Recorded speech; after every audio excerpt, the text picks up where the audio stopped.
Sisters, it's almost Friday.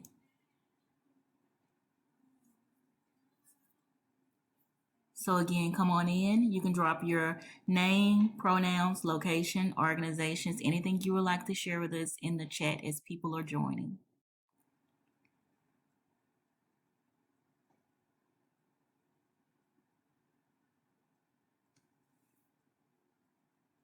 Hi, Andrew. I like the spelling of that. I hope I pronounced it right.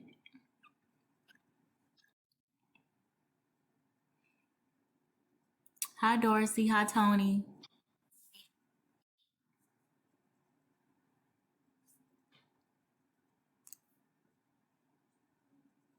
Hi, Libby. Courtney. Carrie. Hey, Carrie. Ooh, it's starting to go a little fast. Hi, Molly. Cora.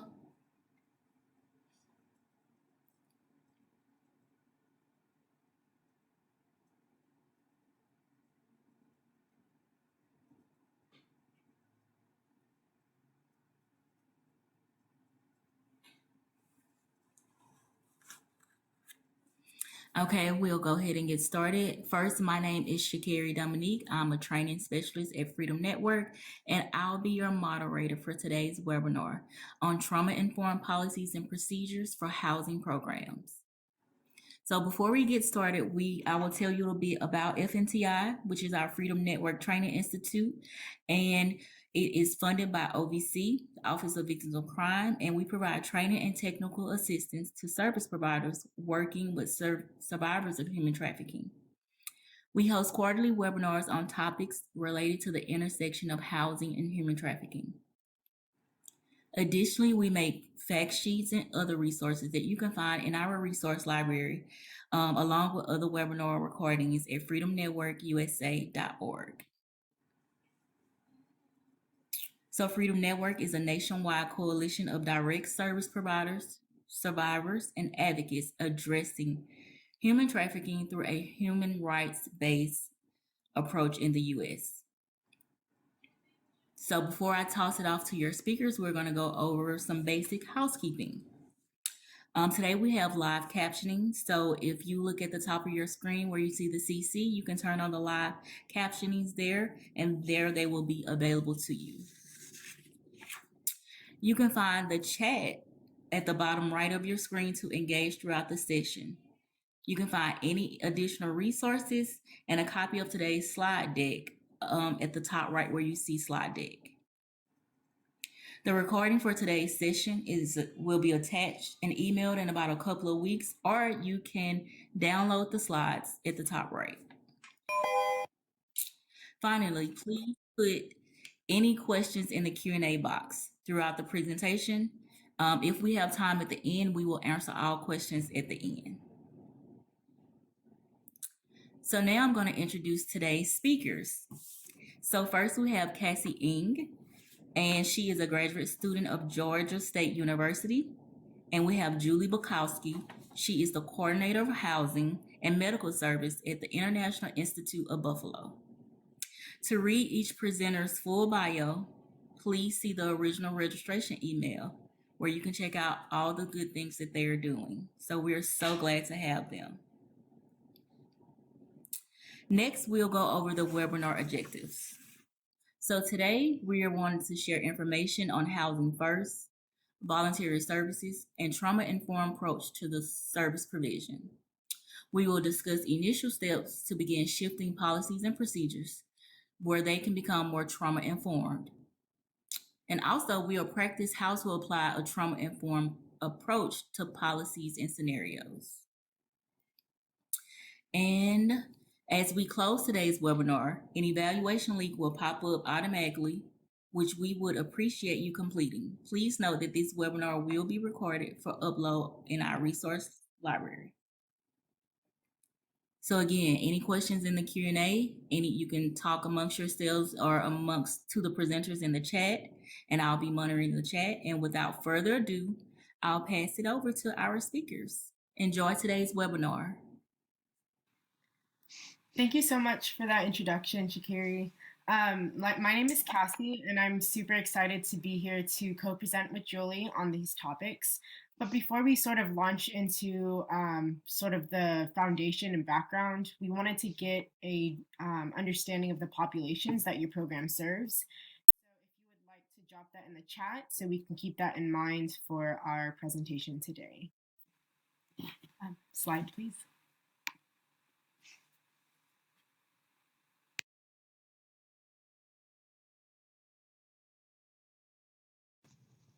Good afternoon, everybody.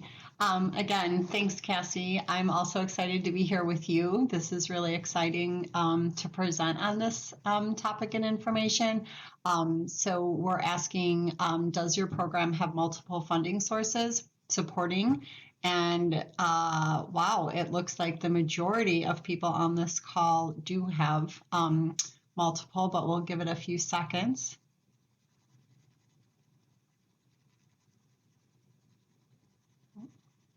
It's changing a little bit.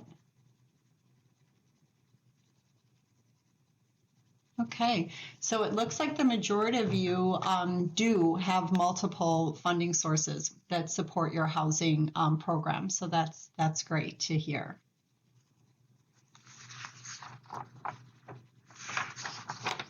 So about her own experience from service provision, I wanted to the background and conceptualizations to sort of frame our philosophy and recommendations for trauma-informed care. Slide, please. So we're sort of looking at the intersection of human trafficking and policy, and each have their own set of vulnerabilities. And it's important to note that because of this intersection, these populations are even more marginalized, and it creates greater obstacles to access certain resources. And when looking at these intersections, it's also important to note that they're not separate issues, but rather that they contribute to each other and just make an incredibly difficult barrier to resource provision. There's a lot of misconceptions of trafficking that impact service provision.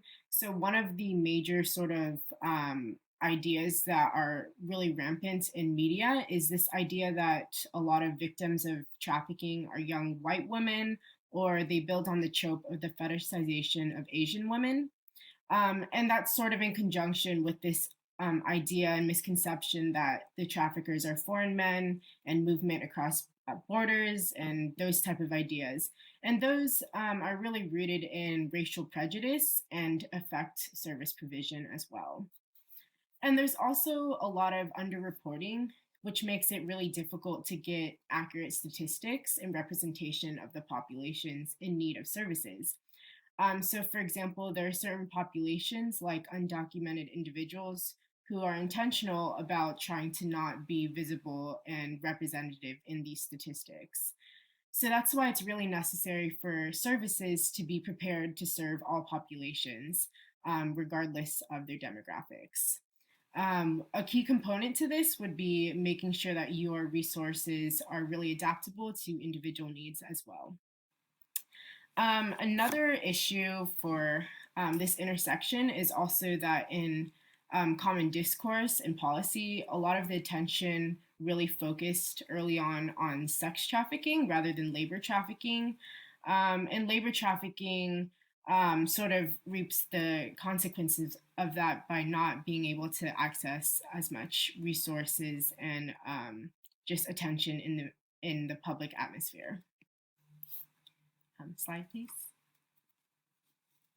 So when looking at vulnerabilities and intersections, both of these populations, both human trafficking and housing insecurity, have their own set.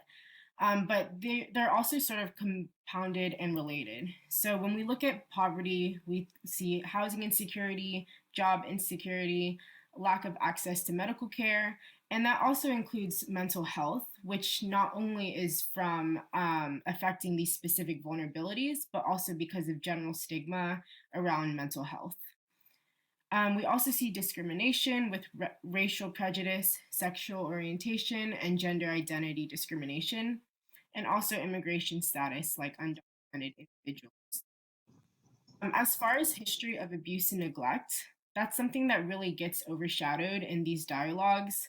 A lot of the psychological and emotional trauma gets left out of these components. So it's important to remember that not all vulnerabilities are physical. And also, there's the vulnerability of disconnected youths, which includes the foster to trafficking pipeline, but also also youths who are just in vulnerable positions, whether that's unstable family situations or just unsafe housing situations as well. So, all of these vulnerabilities and intersections also exist on the structural violent they stem from structurally violent and socially determinant factors, and they exist on the individual and community and societal levels as well. As far as systemic racism and resource provision, we see one of the consequences of that in screening specifically.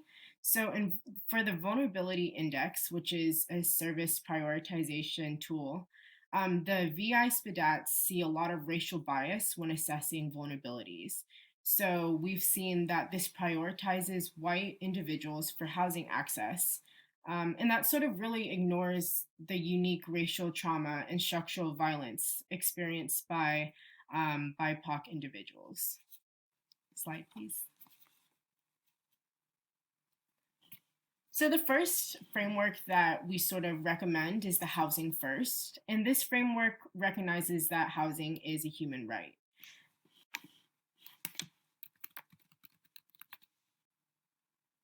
Hello? Can you still see me? Yeah? Okay, sorry.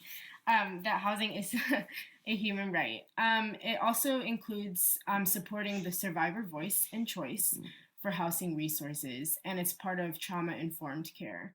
So the biggest part of this is really just giving the option and the choice for housing, and not really making it something that's mandated or something that's restrictive, but really giving them the choice to utilize that resource, even if they choose not to, or choose to utilize it in a way that's not how the service sort of envisioned them to use it. And this is important because each survivor experience is really unique and individual to their past, to things that they had to endure. So that's why the resources have to be able to adapt to their individuality.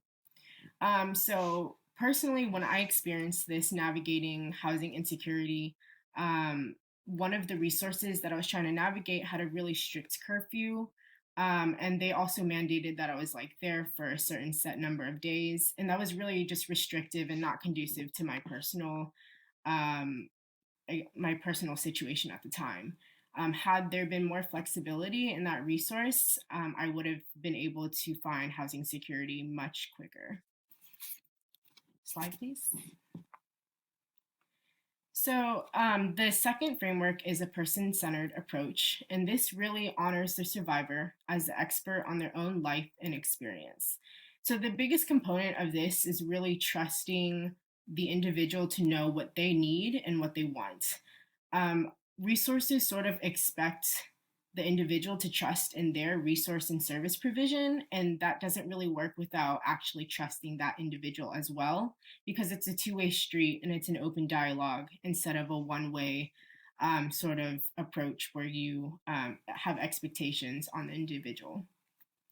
So the person-centered approach sort of furthers this idea of autonomy and rights, and also gives choices that are flexible.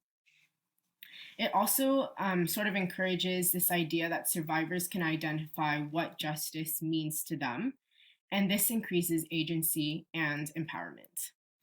And also, it sort of highlights that this individual is more than their trafficking experience. Slide, please.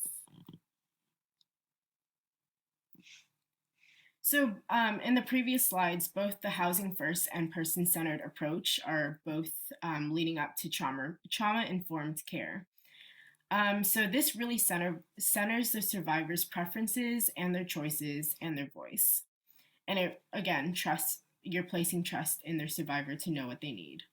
And it also avoids re-victimization. So one example of this would be allowing choice with level of involvement with law enforcement if they want to, or even if they don't want to at all. And this sort of defies this rhetoric of saviorism and sort of having these ideas of what's best for that individual. And it also elaborates on the choice in services, where we don't see rigid services, but rather flexible and adaptable for individual needs. So one example of this is for sobriety and not having rigid rules about having to be sober to utilize a certain resource base. It's much more important for an individual to have a safe place to sleep at night than for to prioritize sobriety. Slide, please. So this is a chart that Julie and I sort of developed.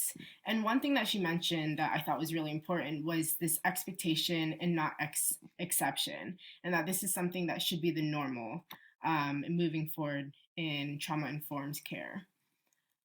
So it's really sort of looking at safety on all levels and sort of also allowing individuals to define what safety means for them. And it also builds on trust, communication, and transparency. And I really also want to highlight in the third column on the right, the inner-outer model. So a lot of resources have this top-down model where they have their policies and their ideas and rules on the top tier, and the individuals receiving the resources on the bottom. And that's sort of hierarchical and reinforces power imbalances, which is why we sort of encourage this inner-outer model that really centers the survivors themselves. And we also encourage individualized care, sort of going away from a blueprint map of resource provision, but rather going toward what is needed for that individual. Slide, please.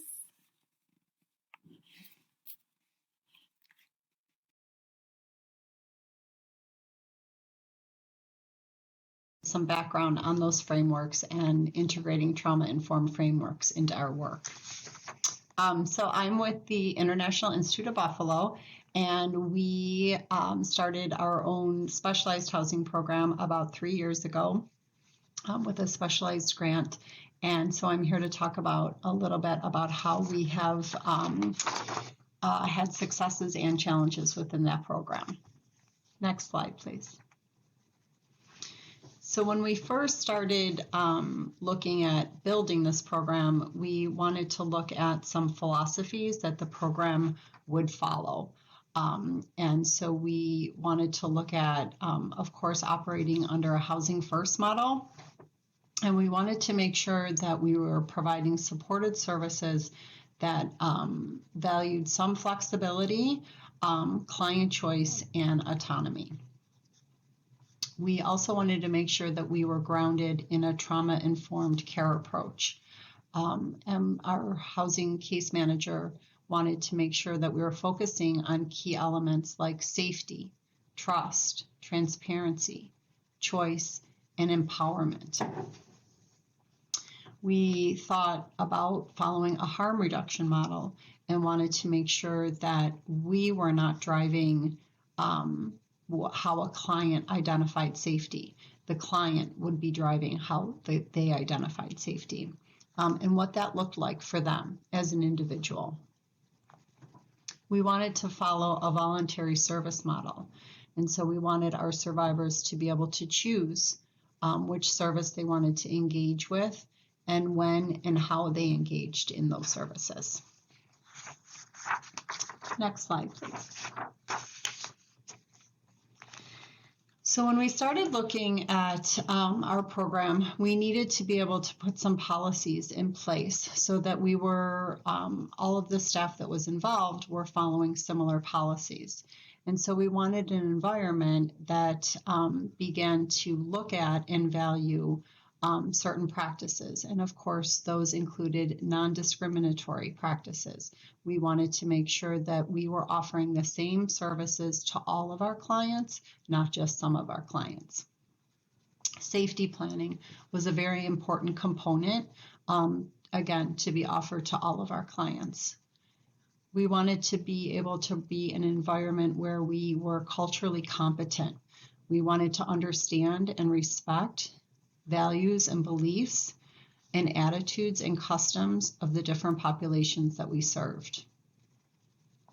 Confidentiality.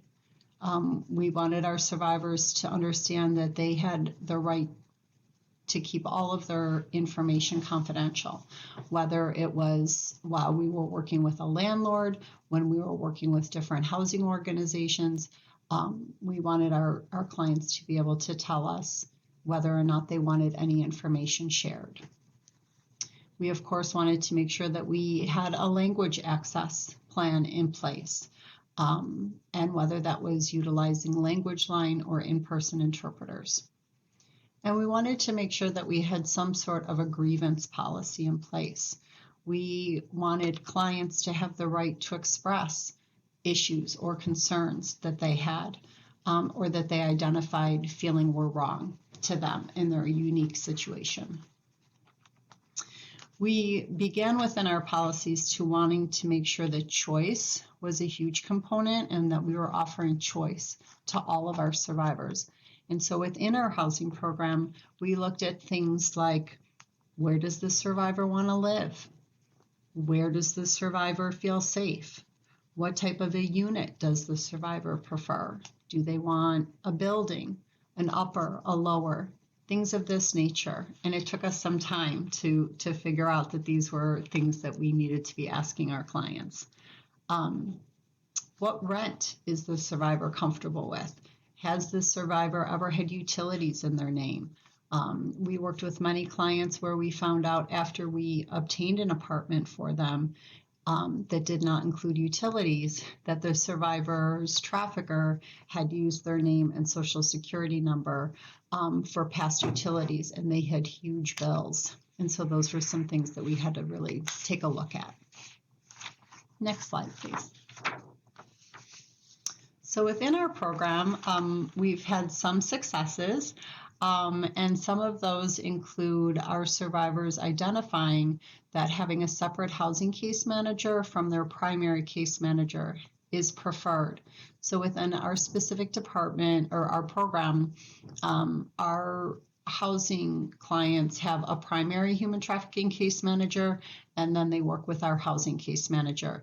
And that has allowed us to keep certain things being separate, so their primary case manager is able to focus on one set of goals and needs, and the housing case manager is able to take the time with the client to work on other needs.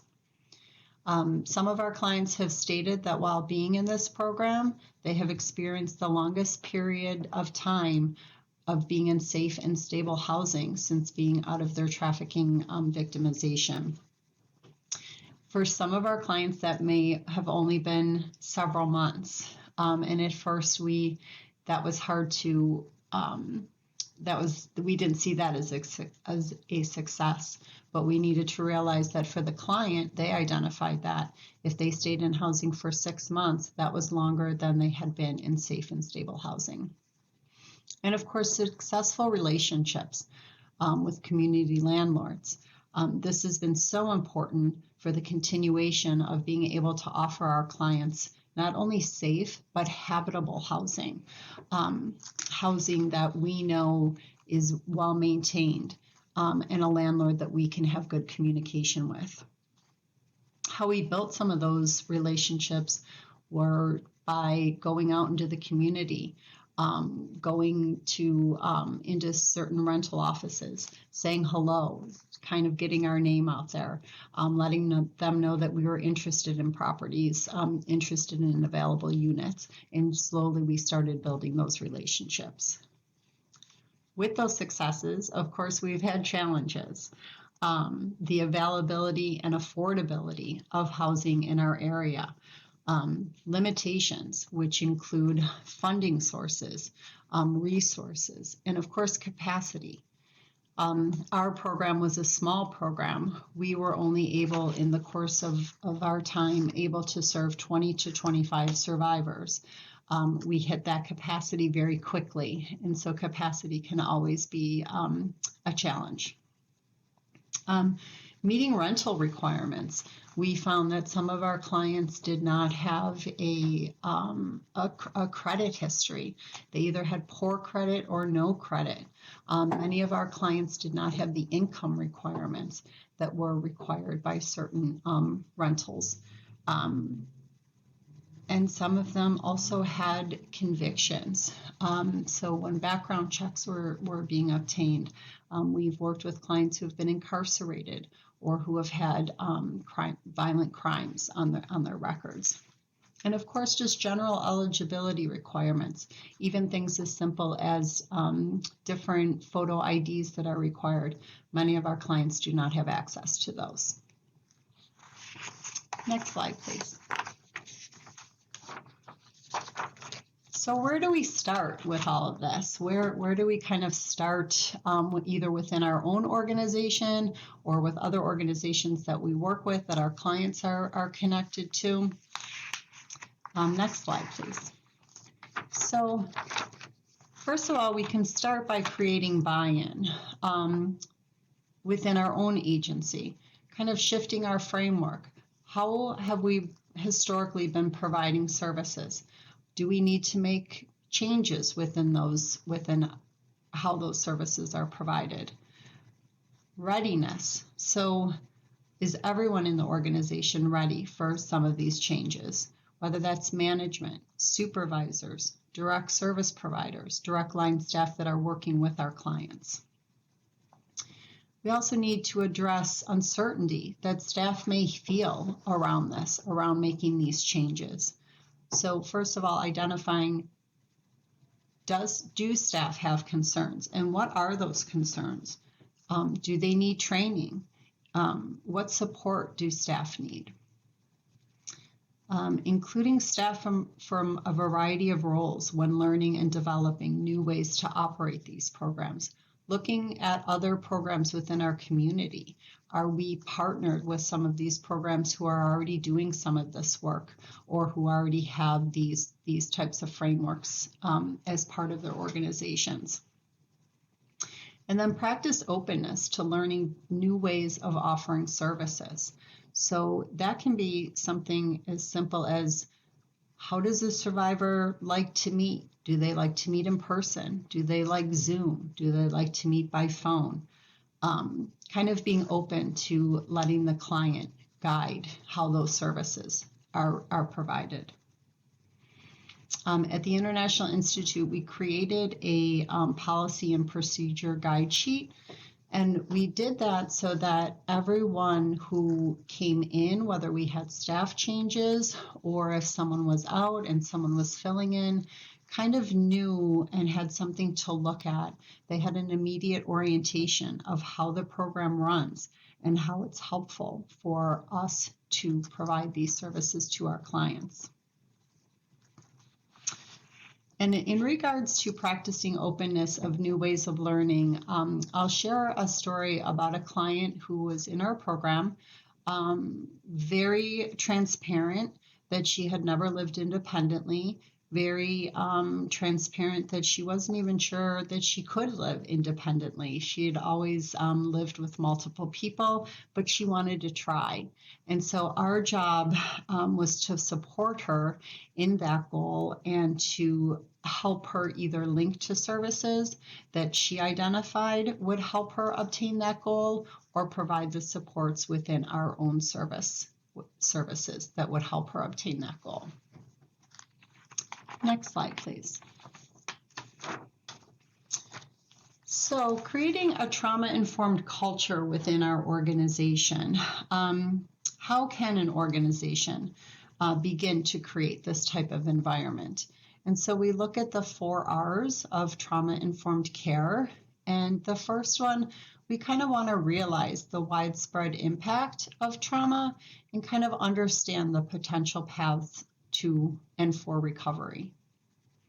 We want to recognize the signs and symptoms of trauma within our clients, their families, and our own staff, and those who are involved with the system, and that looks very different for each survivor and for their own individual circumstances. And at times within our agency, we have often phrased it as not thinking about what is wrong with this client, but what has happened to this client and being aware of that. Respond. We want to respond by fully integrating knowledge about trauma into policies, procedures, and practices within our own organization. And we'd like to resist of re-traumatization of children as well as adults who care for them and all of our clients. Do we really need to know specific information, or do we not? Can we still serve our clients without knowing all the details and re-traumatizing our clients?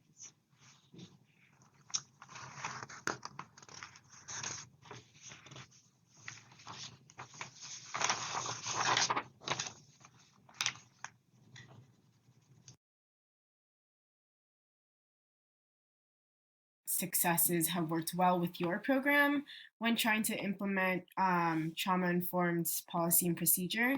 So if you'd like, you can put it in the chat and we can read some off and sort of discuss a little bit.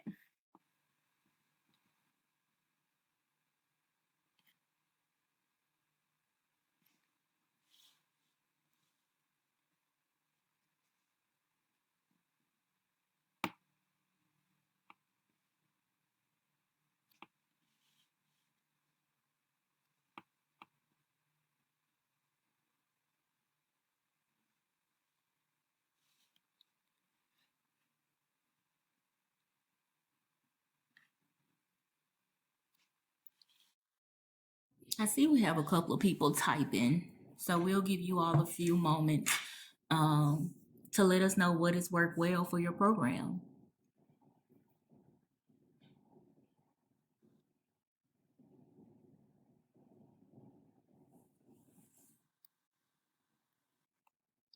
So Carrie said, when giving clients choices, I learned from their experiences how we could shift programming to best serve future survivors.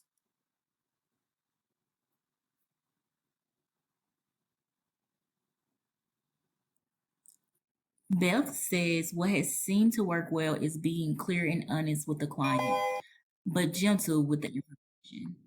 She has noticed that clients have worked with experience in trauma have appreciated the honesty, even if they do not end up qualifying. Jen has mentioned in our low barrier shelter, we ask clients to fill out de-escalation preference form that informs us how they prefer to be de-escalated and why they don't want to happen during that and what they don't want to happen during that time.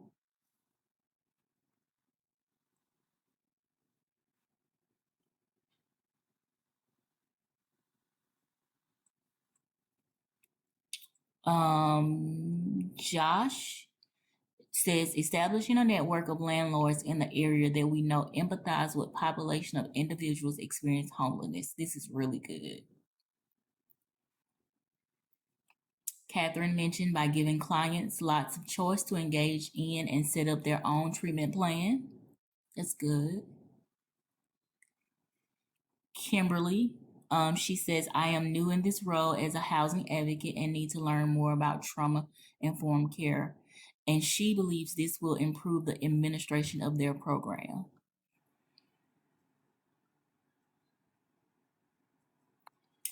Diana says listening to clients has helped them gain trust, feel heard, and feel validated.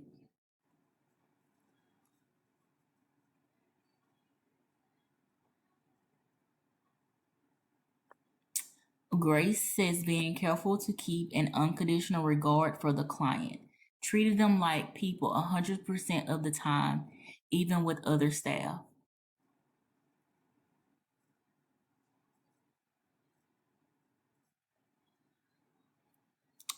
Brianna mentioned using low barrier practices in PSH allows clients to live with symptoms.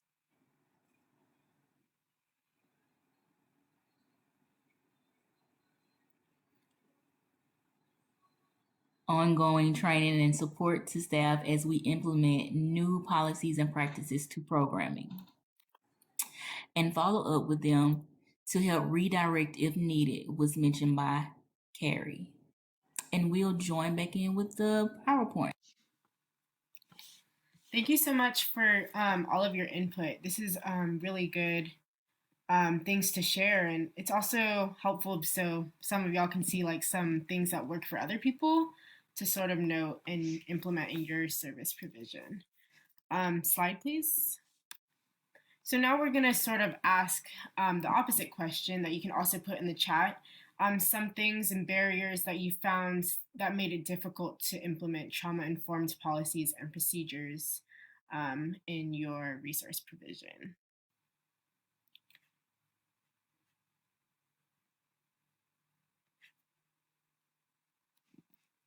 And later on, we're definitely going to sort of go over how to address some of these barriers.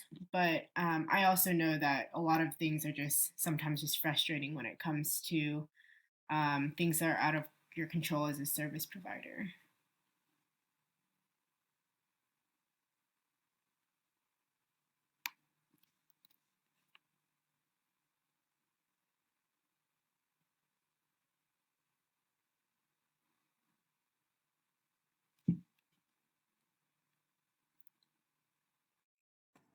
So some challenges are coming into the chat. Jen says a lot of trauma-informed care training is more philosophical or academic and lacks tangible, actionable items for programs to implement. Carrie put in the chat competing funding sources, local expectations for programming. Dwayne says system work that asks for numbers and identifiers.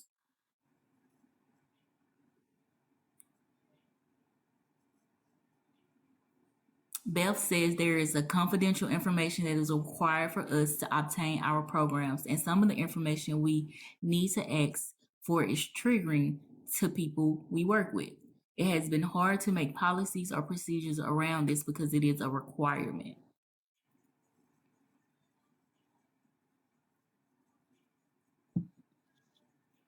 Sandy says getting the community to accept the challenges our people might have and not want to take the risk on their property.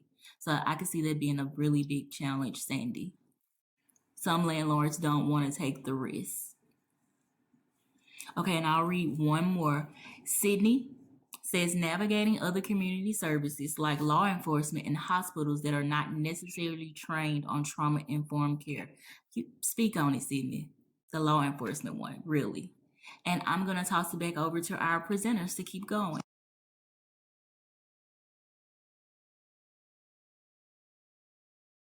In the chat box. I know that sometimes it's hard to identify challenges, especially if you feel like you can't make changes within your organization, or you feel like you're kind of stuck in a place where you're trying to make those changes. But again, due to maybe either requirements, you're feeling a little unsure. So we're going to kind of get back into some more trauma-informed policies and procedures, and we're going to keep going with that conversation. And so again, being trauma informed, especially with screening processes, we want to be able to screen folks in and not screen them out. And so we hope that practices of screening are as minimal as possible.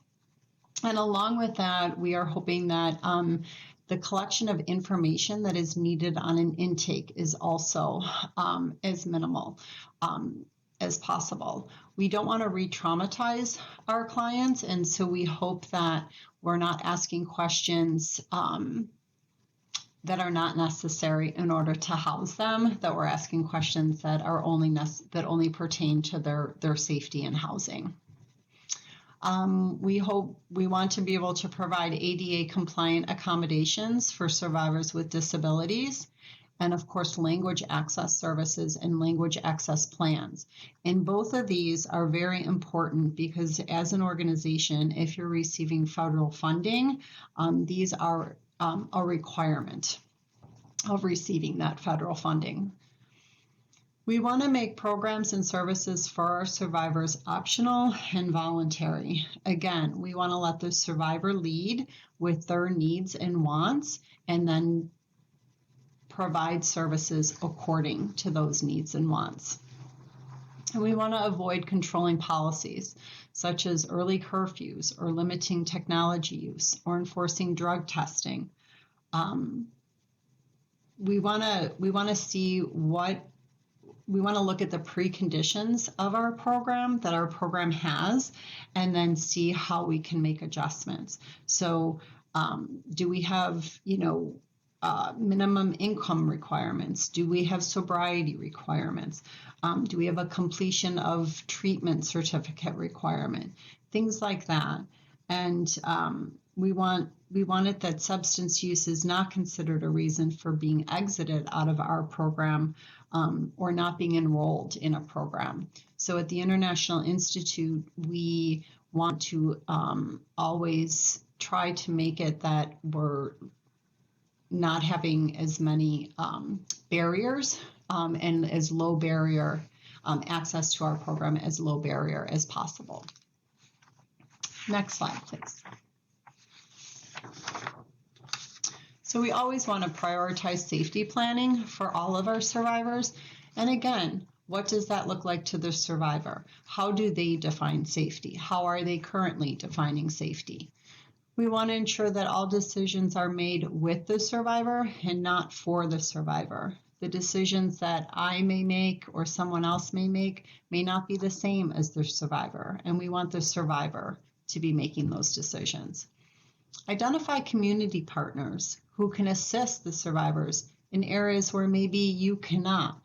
And so this could be with mental health, substance use, primary care, and building those community partnerships with different folks in your community where you feel confident and comfortable referring to those agencies. And of course, we want to ground our services in a harm reduction philosophy. So does the client feel safer than they did before while being in our program? Next slide, please.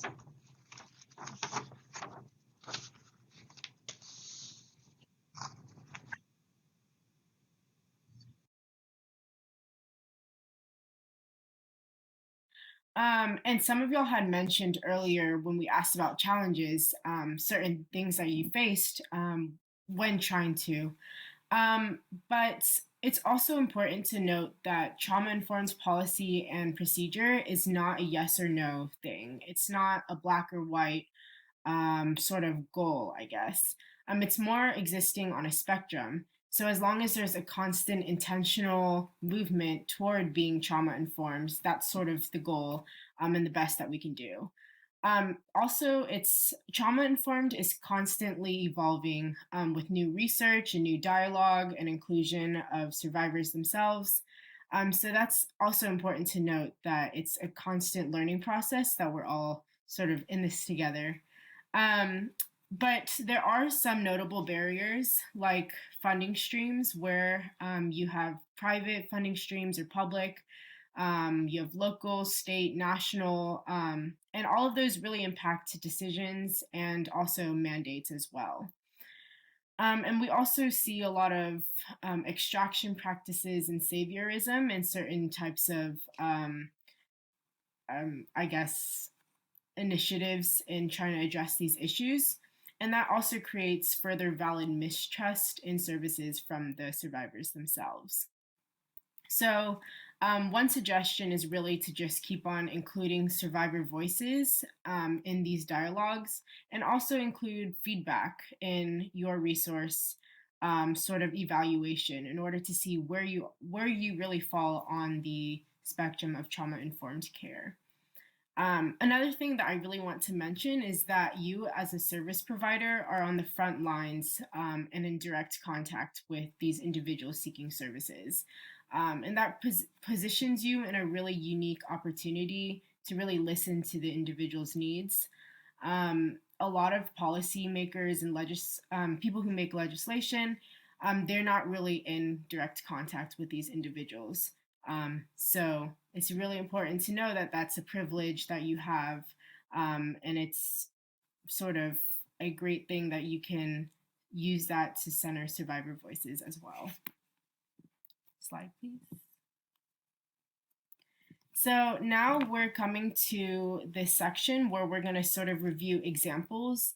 And in the chat, you can leave questions or comments and suggestions. This is sort of going to be more of a discussion base, and we'd love to hear your feedback on these specific examples. Slide, please. So for this example, I'm just going to read it off the slide. Organization A creates a set of policies for survivors to follow upon entrance to their trafficking shelter. Organization A says that these rules are to keep survivors safe. Some rules include a strict 10 p.m. curfew, monthly drug tests on site, and limited hours on social media. Are these policies trauma informed? And why or why not?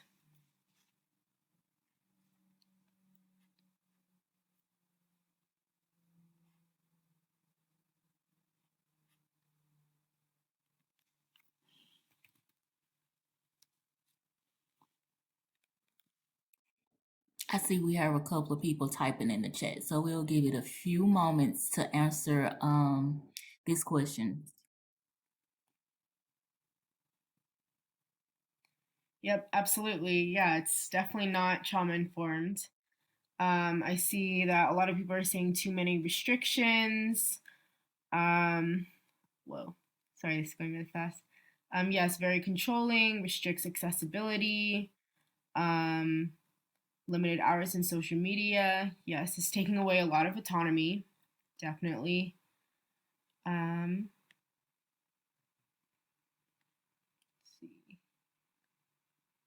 So one thing that someone mentioned is the curfew, and I sort of wanted to talk more about that actually. So a lot of services would argue that a curfew would be helpful for safety reasons for the other members who are accessing that resource. But it's also important to note that we don't know the situations of why someone may not be able to meet that curfew. A lot of times it has to do with transportation. If you're working on the different side of town and public transportation stops after a certain time, sort of getting back to that certain location may present as difficult. And also sometimes they may have family members, emergencies, things that they have to sort of take care of. So that may be something to consider.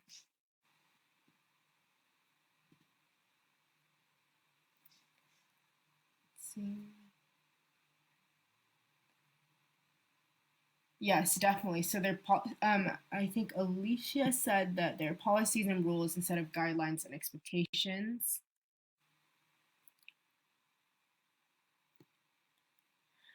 Yes. Someone asked to talk about the drug testing. Yes, definitely. So for drug testing, one thing to keep in mind is that regardless of your stance on drug testing, the important thing when it comes to housing provision is accessibility and making sure that people have options and a secure and safe place. Um, a lot of times people cannot get clean if they don't have a safe place to sleep, and that's just the bottom line. So the most important goal when it comes to trauma-informed care, specifically for housing, is making sure that they have an option to just be somewhere at night where they don't have to worry about other things.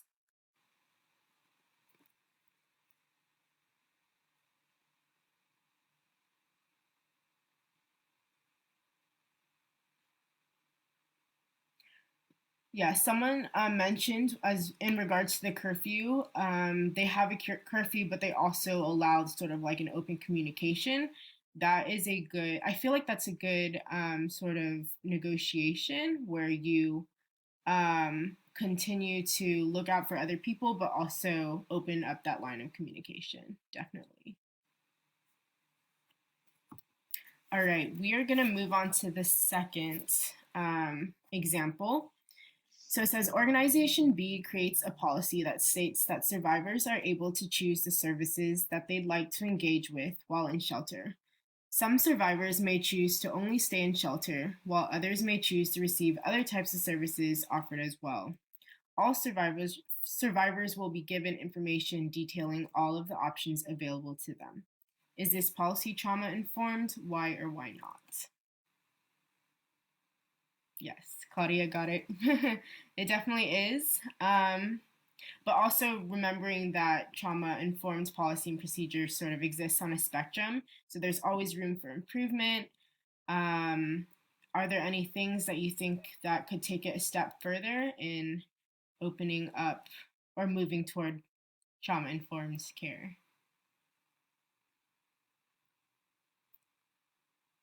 Yes, I like what Camille said about not only choice, but it's also being transparent.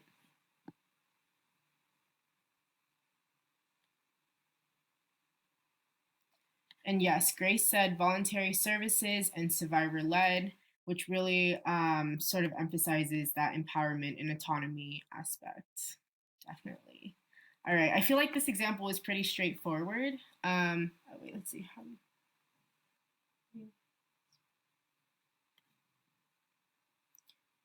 Yeah, Carrie, that's a great question.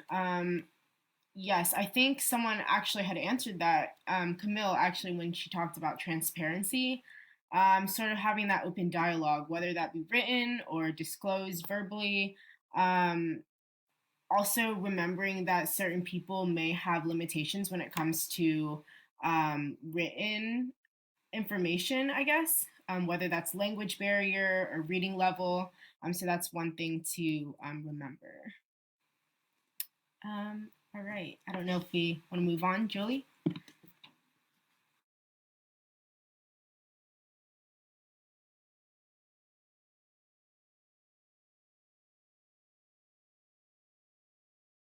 Test throughout the duration of the program. If a survivor fails the drug test, they are exited from the program. Is this policy trauma informed? Why or why not? So we'll give folks a few minutes.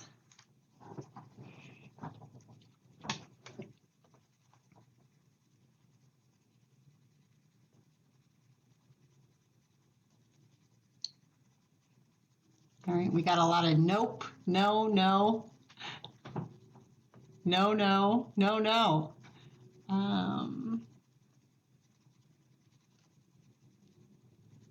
Lots of no's. Claudia, thank you. They cannot get clean if they don't have a safe place. Yes. Drug testing is harmful to survivors and requires people to be sober to have access to housing. Exactly. And Cassie touched on this a little bit in our initial example. Sets up survivor for failure. Exactly. Liza, many are coming directly off the streets and have used recently. Exactly.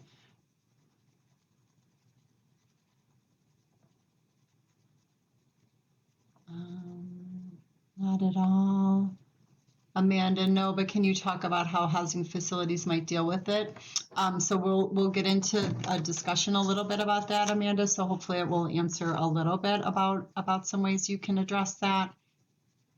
So a lot of no's. Yeah, Meg, we don't want to mimic controlling. Oops, sorry, I lost that one. The controlling behavior. Yeah. So, so sobriety and random drug tests, obviously, we're all saying, or that they're not trauma informed. Often these policies prevent people who are actively using from being able to enter a housing program or have a safe place to sleep. And so, of course, it also then puts them at a higher risk and more vulnerable for being trafficked if they are out on the street. So we want to definitely identify that. Housing First is a philosophy that makes it clear that housing is a human right and that everyone should have access to it. We also know that survivors may be using drugs and alcohol in order to cope with the trauma or the traumatic situation and their victimization. And so Housing First model does look at housing the survivor or the client first, and then working on the other things, the other goals, needs, and wants as the client identifies them after they're housed. one way that you could go about changing this would be to discuss with your supervisor kind of the harm that this causes survivors that we're talking about. If drug testing is court mandated, then we recommend the programs kind of separate the service outside of their organization and maybe have external providers doing this. And so we also want to acknowledge, that some people on this training might have had situations within your organization where you had to put these practices in place, or that practices support the survivor and other survivors that are living in that environment who are trying to stay clean. We recognize that it's a difficult shift for many people, and we just ask that you utilize an open mind and think about what has been done before in your organization and what might be able to be done in the future, and what you can continue to do. Next slide, please. Okay, Organization D does individualized goal planning with survivors during their time in the housing program. And the program has a required 1 time a month check-in with each survivor to see if there are additional needs. Is this policy trauma informed? Why or why not?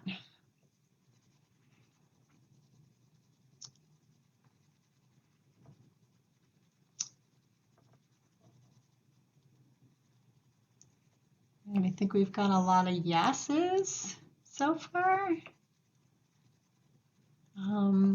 Someone did no because it does require a check-in, however, the goal does.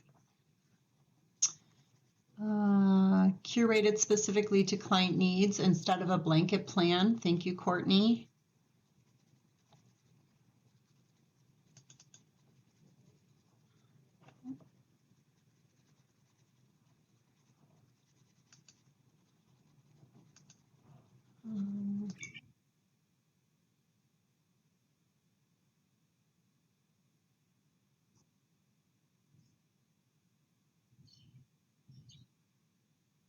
But if you put sort of that agency, the hands of those people, give them an option and they want to check in, and sort of like frame it in a way that you want to hear their needs, that's something that might sort of address that concern, definitely.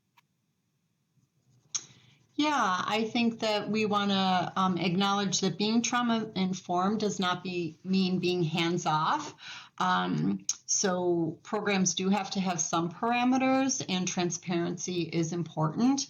Overall, we do recommend goal planning and check-ins with the survivor to ensure that we as providers are following the path that the survivor has identified. It's also important to have those check-ins as goals, needs, and wants may have changed. And without those check-ins, as service providers, we have no way of knowing that from our clients, from the survivors. So yeah, Cassie, I think that's a great option. Giving them choice, when do they want that check-in? Is there a certain day of the week that they like the check-in? I think, is there, how long do they want the check-in? Is it 10 minutes? Is it 15 minutes? Are we able to be flexible with those types of things?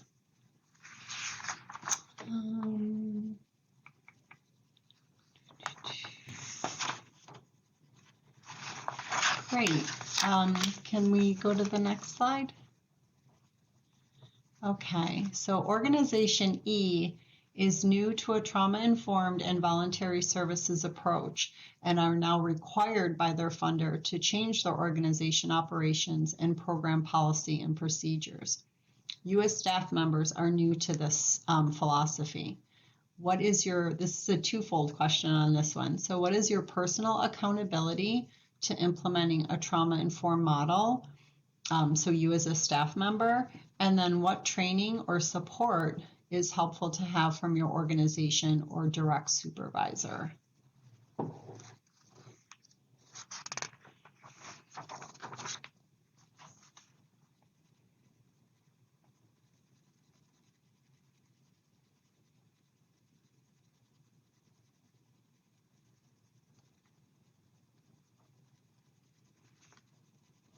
This is probably a little bit of a trickier one, plus we're also asking a couple of questions here.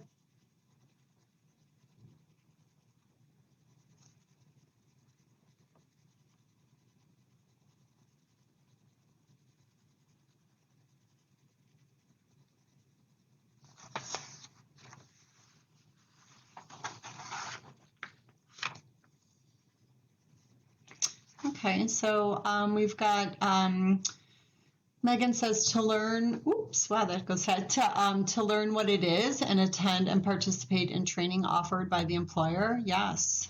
You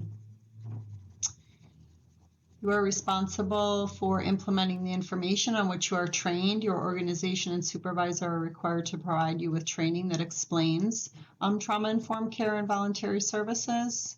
Ongoing training, yes, a lot of training, a lot of support, absolutely. I would like to have written materials and a training to understand the philosophy and how it will be used in the program. And it's my responsibility to learn as much as possible about being trauma informed. That's great. I'm going to assume that's as a staff person. Need to make sure that policies and procedures mirror trauma-informed framework, then ensure that outside training as well as hearing what trauma-informed agencies are already doing. Continue to review policies and procedures by a trauma-informed group to ensure that it meets needs. Advocate training is needed. My accountability would be to learn about the client as a whole person. Yeah. So I think this is a twofold question around the individual staff member. And so that person,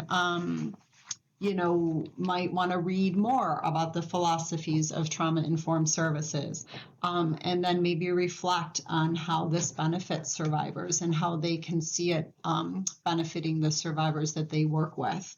And then from an organization or management, I think transparency from the organization or management. What is their time frame? How do they have action steps to slowly begin to incorporate implementing these trauma-informed policies and procedures?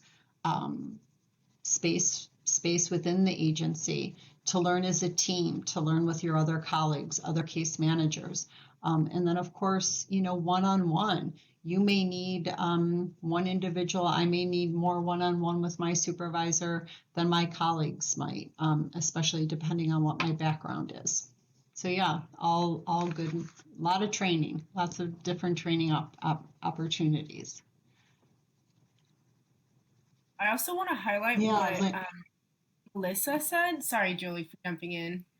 No. I want to highlight what Melissa said about making sure that the policies and procedures mirror trauma-informed framework. I think that's really important because a lot of times in writing or from, especially when it says required by their funder, on paper it may sound like it's trauma-informed, but a lot of times you don't really know until you try to implement it.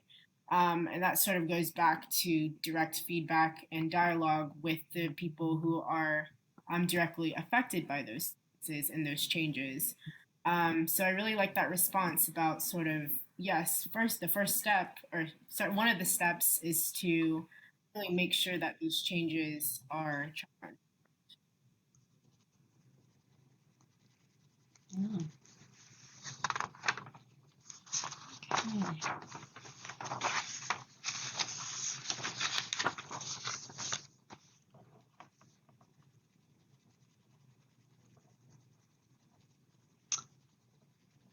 So we're gonna open it up to some questions, I think. Oh. Yeah, we're going to do that. So at first, before we jump into questions, we have a few that came in the Q&A pod, but we wanted to do a thank you to our presenters for all the great information that was shared today. So everybody, you can drop applauses in the chat box and just clap and just thank our presenters because they shared a lot of vital information today. And we have time for questions, so we're going to move on to questions. I will read those questions out to you all that are in the Q&A box, if that works for our presenters? Okay. So our first question says, how does one balance or integrate being firm, friendly, and fair, i.e., supporting the participants, with holding themselves accountable in a real and honest manner, and be trauma informed?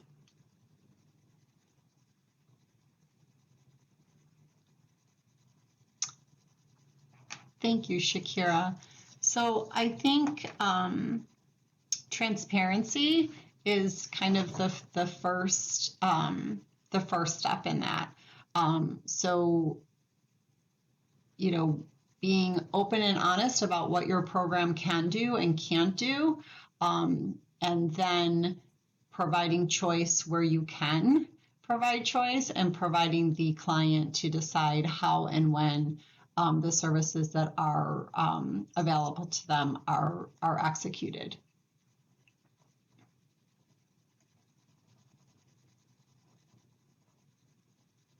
Okay, thank you for your answer. Cassie, did you want to input on anything?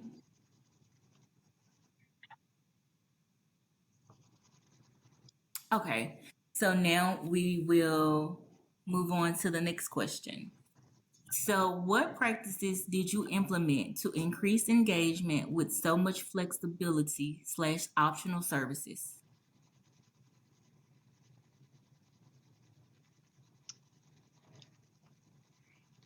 So, Jen, within our housing program, we did have a lot of flexibility, and I want to acknowledge that every program is not going to have that same flexibility. And so I can kind of give some actual examples of how we increased engagement around that. It's easier to give actual examples because things kind of came to us as our program was developing, and then we were able to make changes. And so one of the things in the beginning was that our program was specifically focused on the survivor and their children, so housing the survivor and their children, but no one else in the home. And at one point we had 2 survivors who ended up becoming their own mutual friends through ESL classes and different things. And we didn't share, of course, any of their information, but they started sharing information with each other that they were both working with the International Institute. They were both looking at being enrolled in a housing program. And so they both came to their case manager and said, can we sit down and talk to you? Can we live together? And that was something very new for us. We hadn't done that before. And so that really helped with that flexibility and kind of increasing engagement with each of those clients, because they both felt that they could not maintain their housing even after the program ended because of financial reasons. So that's one example. Okay, that's a great example, Julie. Thank you. Yeah. A follow-up question to that question. Did you see a decrease in participation in services with them being optional? That's a really good question. That's a great question. So with some clients, yes, Jen. With some clients, we actually saw them wanting more. So our program, when we developed our program, we started with a bi-monthly check-in. It was a requirement of the program, and we allowed that requirement to be fulfilled any way the client felt best. So our program started before COVID. And so we do it once a month, and we were fine with that. So I would say it was 50-50 with the decrease in participation versus the increase. That's really good. And I see that gave the power back to the survivor for it to be their choice, for them to know they can schedule these meetings versus somebody just popping up on them. So thank you for that answer, Julie. Yeah. So I have another question. This one is, what was the reason given for two separate case managers?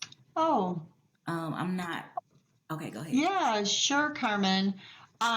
Yeah, so that was again feedback from our clients. Our clients had indicated that they did not, so I should backtrack, I apologize. Prior to having this specialized housing program, we had a very short, a 1-year pilot program. And at that point, the primary human trafficking case managers were also trying to work with the clients around housing. And what they felt was happening, our clients were telling us that they felt that because they had started working with their primary case manager around their trafficking situation. So more around safety, more around court accompaniment, more around maybe orders of protection, that they didn't necessarily want the same case manager to try to help them find housing. And they just wanted a housing case manager that they didn't necessarily need to have all their information be known to. So I think it was more around privacy, that their house was kind of like their safe haven, and they felt more comfortable knowing that that housing case manager didn't need to know all the details of their trafficking. That's a really good idea and answer. Thank you for that, Julie, because also, like you said, it gave them safety and it gave them comfortability. So it's really good. Thank you for your answer. We do have more questions. So this question is, what does it mean to have voluntary intake practices?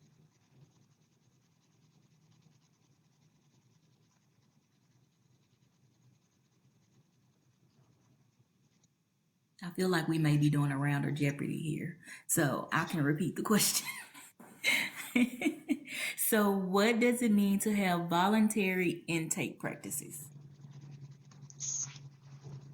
So I know it again with our program, we we again tried to ask the least that we need to. Oops, oh, sorry, so sorry. I don't know what just happened.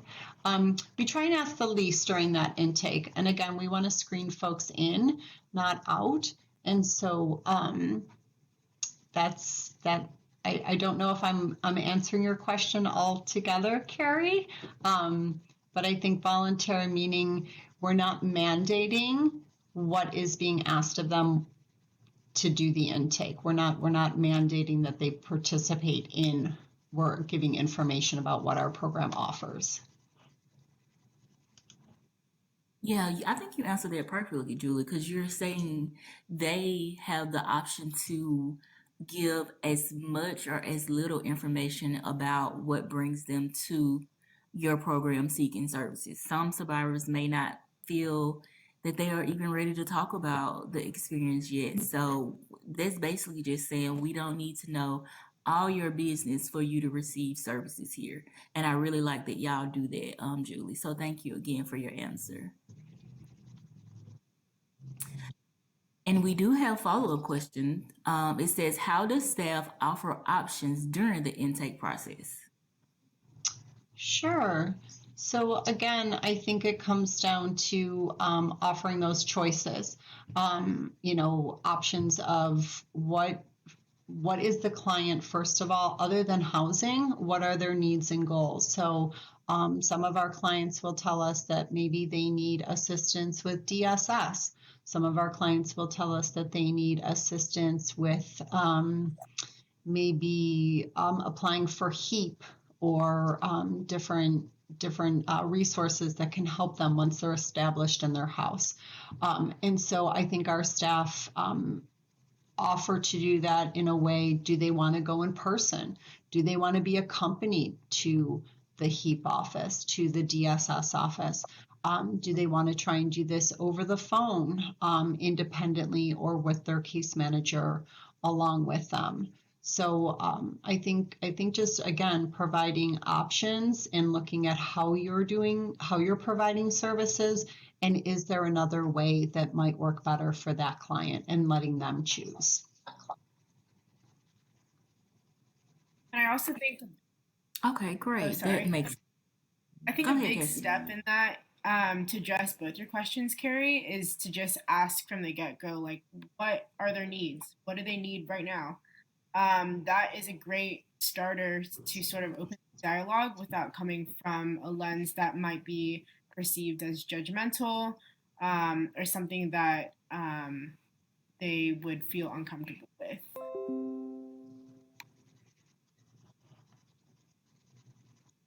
Thank you both for your answers. Those are really good answers. We have another question. So this question says, what are extraction-based practices?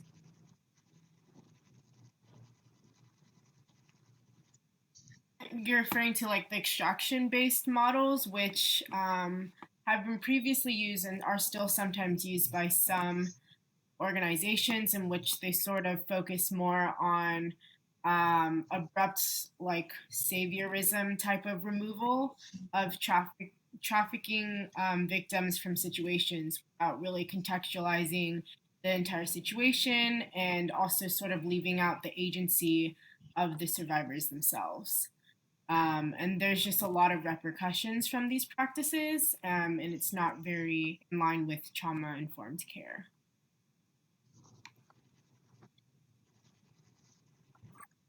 Great. That's a really good answer. Thank you for answering for us, Cassie. So our next question is, did you run into any problems with clients having other members of their family or their friends beginning to live with them while in your housing? I know this is a big question that probably comes up more than we know. And if so, how was this addressed? So, did any other people besides the survivor that came in seeking services have people move in with them? Yes, that's a great question, Kimberly. And so, yes, we did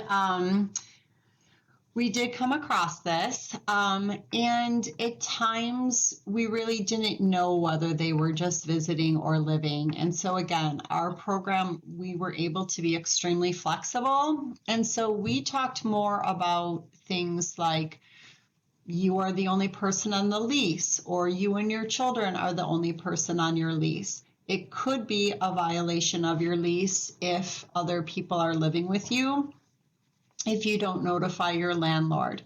And that's your choice, So we kind of framed it in not coming out and asking them if somebody was living with them, but more that a reminder around their lease and their expectations around working with their landlord. But that's a great question.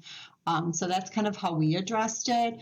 And again, we weren't there to check up on our clients. We weren't there in regards to home visits. If someone was there, and well, I should go back. Another way how we addressed it was that for safety reasons, we always ask that the client, or just the client and their children, would be in the home during home visits. And so if somebody was there that wasn't expected at that home visit, we would just remind them that our policy is to just have home visits with the client, and that we could reschedule at their convenience.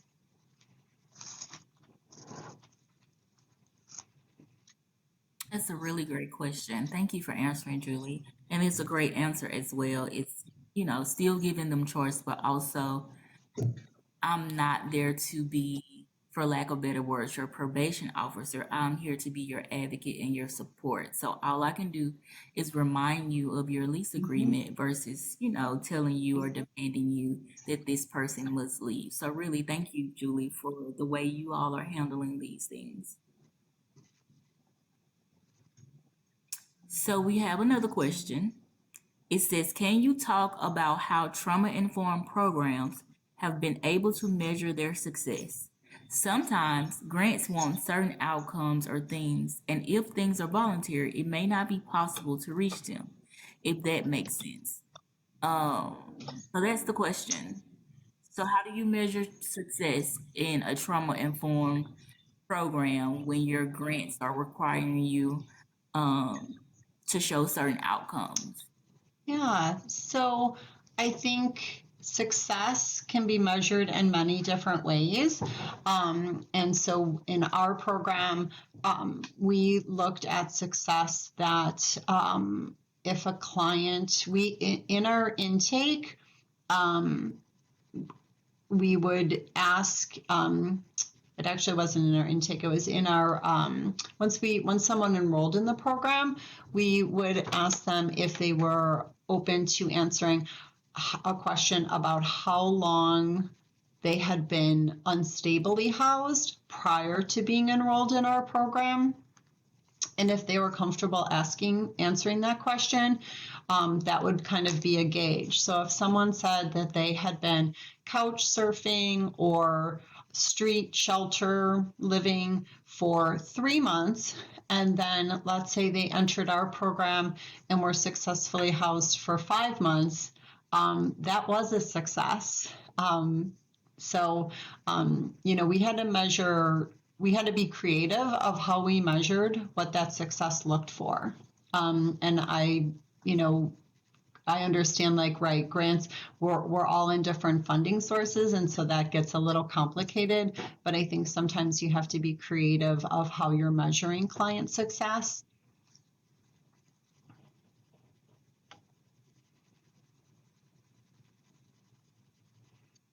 That's a really good answer. Thank you, Julie.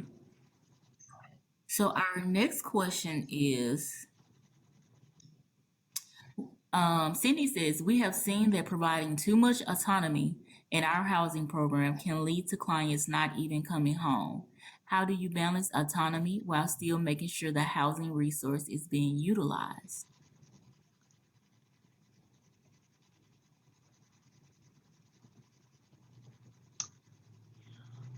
So, Cindy, I'm going to assume that you're probably from some sort of shelter or housing program that's not independent housing, that's maybe together housing, that where there are rules and kind of regulations. And so again, I think maybe going back to some choice around that autonomy, what are clients looking for? I know I know a local shelter that we work with, they do have, you can sign out for the night. They ask that you do it ahead of time, but if someone wants to visit a friend or visit family or whatever, they have a sign out where someone can say, like, I'm not coming home tonight. So that might be something that, your program can look at.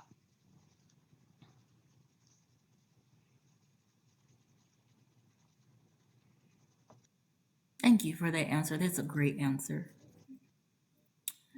We have another question. It says, how have you and or your staff faced and overcome your biases, i.e. conducting a VSPADAT, as Cassandra shared, and what lessons or wisdoms are you able to share?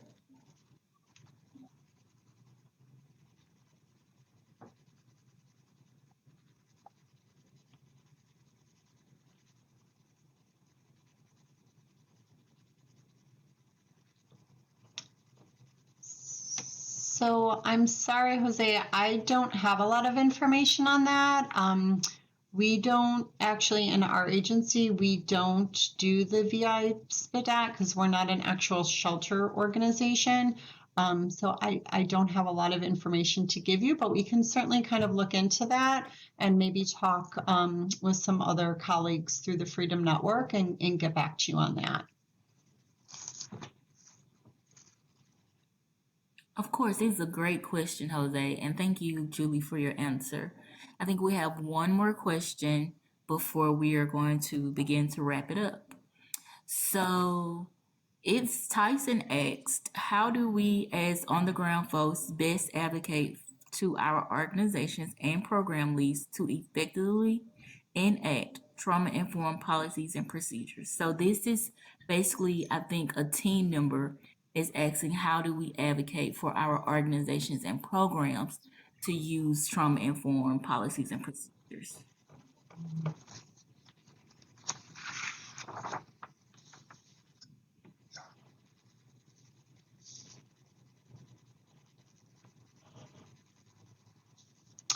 So I think maybe one thing that you could do is bring back how that would impact your clients. Looking at how the work that you do within your organization, the direct client work that you do, and how providing trauma-informed policies and procedures would then impact the work that you're able then to provide, and then how that could be a benefit for your clients. Might be the way to kind of start that conversation, so that it's geared toward the clients that you serve as well as staff who is serving them.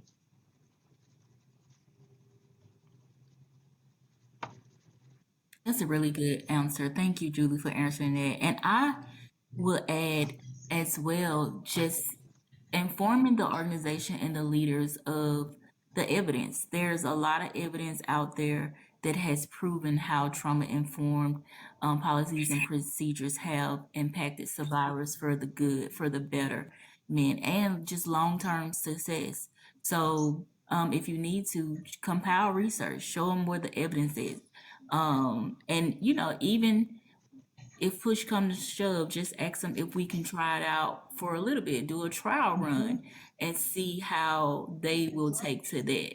So that's a really good question, Tyson. Thank you for giving us that question, and thank you, Julie, for answering. And thank you to both our presenters for taking time to answer these questions. So, to be mindful of time, we will begin to end it here. So, a couple of final notes. Again, please applaud our wonderful, wonderful presenters today. They gave a great presentation, they gave vital information, and it's just a lot. And it's a lot to shift your programs, but it's necessary, it's vital. We want to make sure survivors are getting care that is effective and care that they deserve. So, if you have any follow-up questions, feel free to reach out directly to our presenters. Feel free to reach out to Freedom Network in general. And a copy of today's recording will be sent out to you in the next few weeks. Again, if you don't receive that recording, please feel free to email us and check our resource library. Also, much for coming. As you close today's webinar, an evaluation link will pop up automatically. We would appreciate you completing this because we need your feedback. We want to know how well we did. We want to know how we can do better in providing webinars and tools and resources for victim service providers. So thank you so much. Please take care, and we'll see you next time. Everybody have a good, wonderful, good rest of the day.